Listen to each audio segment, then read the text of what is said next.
at how do you provide healthcare in a very different way to the traditional systems that we're used to in the United Kingdom, for example.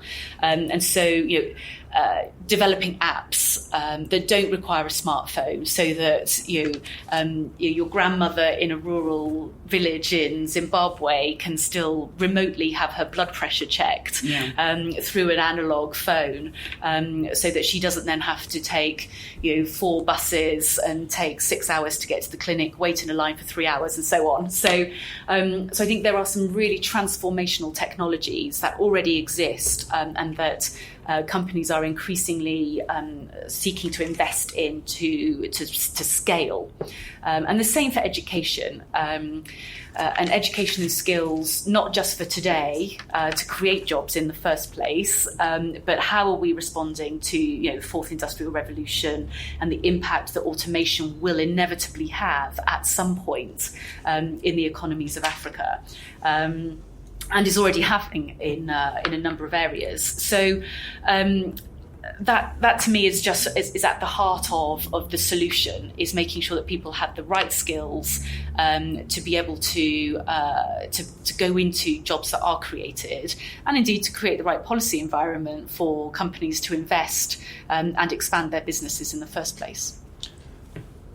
There's a difference of emphasis between some analysts on the question of creating employment in Africa, between those who say that it really needs to be driven by the SMEs and those who favour the creation of national champions or African champions. Is that a debate where you have a particular view? That's an interesting question. I think it depends where you are in Africa. So in South Africa, there is a very strong debate about the role of the corporate world, and varying views on the extent to which the private sector is leaning into this. But I think overall, I'm a big believer in everyone playing their part.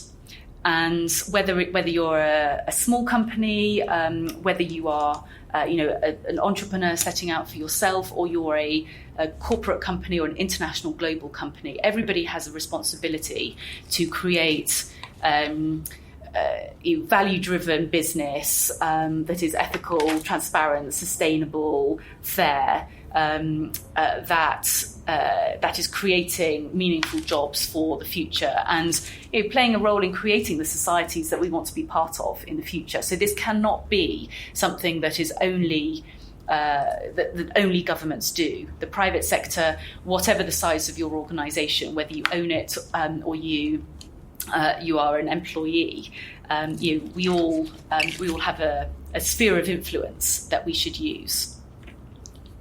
And I think that's actually one of the things that I really see in terms of the UK companies operating in Africa is the way that we do business is very values driven and very much in line with, let me understand what the priorities are for any given country that you're looking to do business in, and to work with the grain of that. So to understand, for example, in Kenya with their Big Four agenda, how does my business help support the government of Kenya to deliver their priority economic development agenda?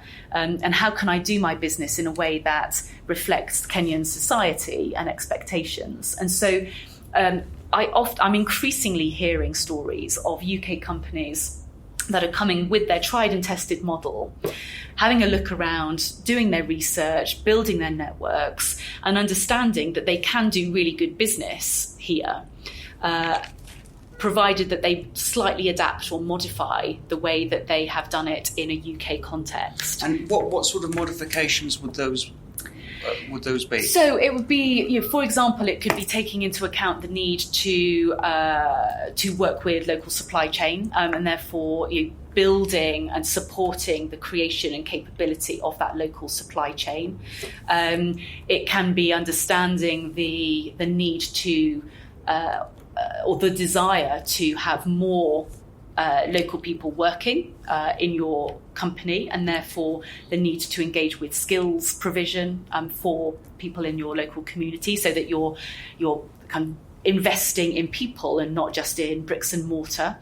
And I think as well, just the wider sort of community impact. And so examples like Jaguar Land Rover, that aren't only investing in a new electric superhighway through a powerway or something like that, I think it's called, in South Africa, but they also have an apprenticeship scheme through which they're taking young children or young adults from previously disadvantaged backgrounds, investing in them, giving them this apprenticeship scheme, and creating some of the finest engineers that they have across their global business, and employing them at the end of that apprenticeship scheme. So it's those kinds of things which, if you look at the sort of the if you like, the traditional way of doing business and capitalism, it's all about the bottom line and maximising that. Yeah. And I think where I'm seeing British businesses do really well here is that they are still making profits and hitting their bottom line requirements for shareholders, and they are doing good by doing business because they're investing in their local communities, they're building local capabilities and workforce, and really doing that sort of wider, more holistic investment piece. Excellent. Can I ask you about the Commonwealth? Do you think that as we move closer to the start of the African Free Trade Agreement, and as Britain prepares to likely leave the European Union, will this conjunction of events, how will it shape the future of the Commonwealth? Will the Commonwealth be reinvigorated, reconfigurated? Well, I think we were already trying to do that. Yeah. And at the Commonwealth Heads of Government meeting last year in London, there was a very strong push, reciprocated by the membership of the Commonwealth, actually, to really maximise the positive impact of this Commonwealth family that we have. So we already see that if you're a member of the Commonwealth, then actually your intra-Commonwealth trade is more valuable than if you're not in the Commonwealth. So it's if you like, it kind of pays to be in the Commonwealth. And we have 19 African countries who are Commonwealth members, with others in the queue seeking membership.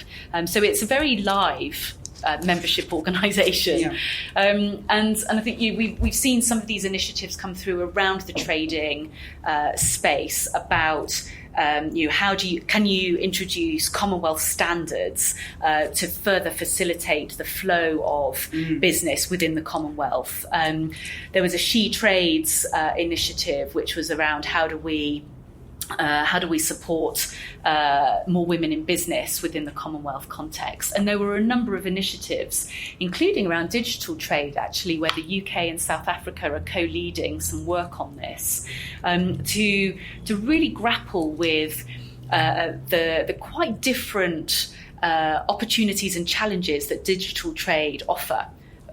Just within the Commonwealth family, diverse as that is. So, if you're the United Kingdom and looking at it from that sort of the shape and focus of that economy, digital trade is very obvious and exactly the kind of thing that you want to explore.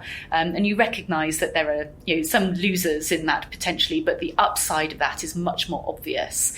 If you're in a country somewhere else in the Commonwealth that perhaps doesn't have such a history of using technology and sort of exploring that digital space, there is a understandable concern about the impact of digitalisation on jobs and what that means for societies. And so the purpose of that is really exploring actually what's the whole picture here, and how can we understand and then mitigate those risks and build for the future, because a digital future is inevitable. So how do we understand the potential impact and work together to make that a sort of a slightly more fearless future, if that makes sense? Absolutely.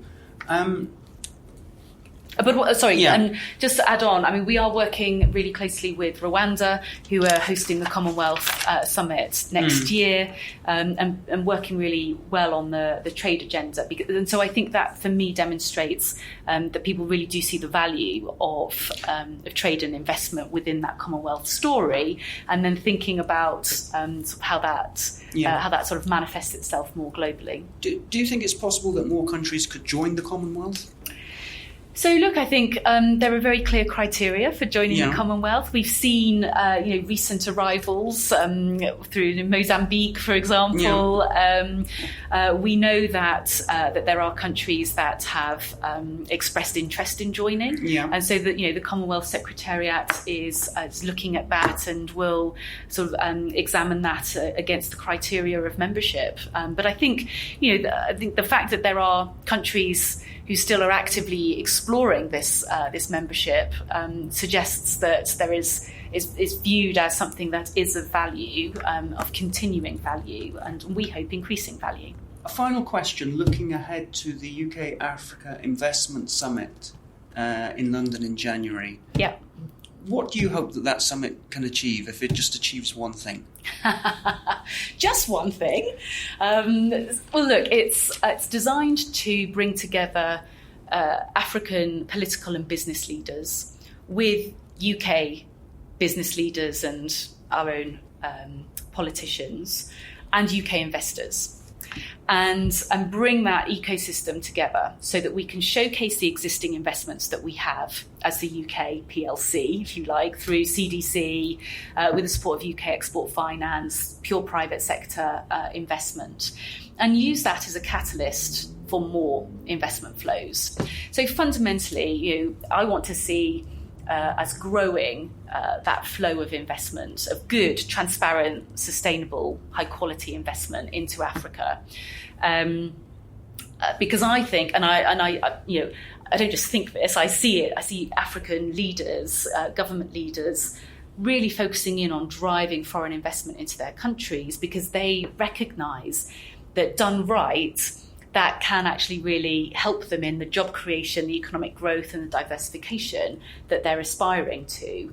And so we want to be Africa's long-term partners in that investment picture and invest in the right way in support of what African political leaders are wanting to do with their countries. And so the summit provides a spotlight moment to, as I say, to showcase existing investment, to emphasise the unique position we have through the City of London to mobilise enormous amounts of capital flow from the UK into Africa, and through that create more investment, with the outcome of that really being about job creation. That's all for this week. Thanks to Emma Wade-Smith. Thanks to you for listening. Don't forget to head to theafricareport.com for more. Do say hello on our social media channels at The Africa Report and on Facebook. And if you want an exclusive download of our East African country reports, go to our website for more.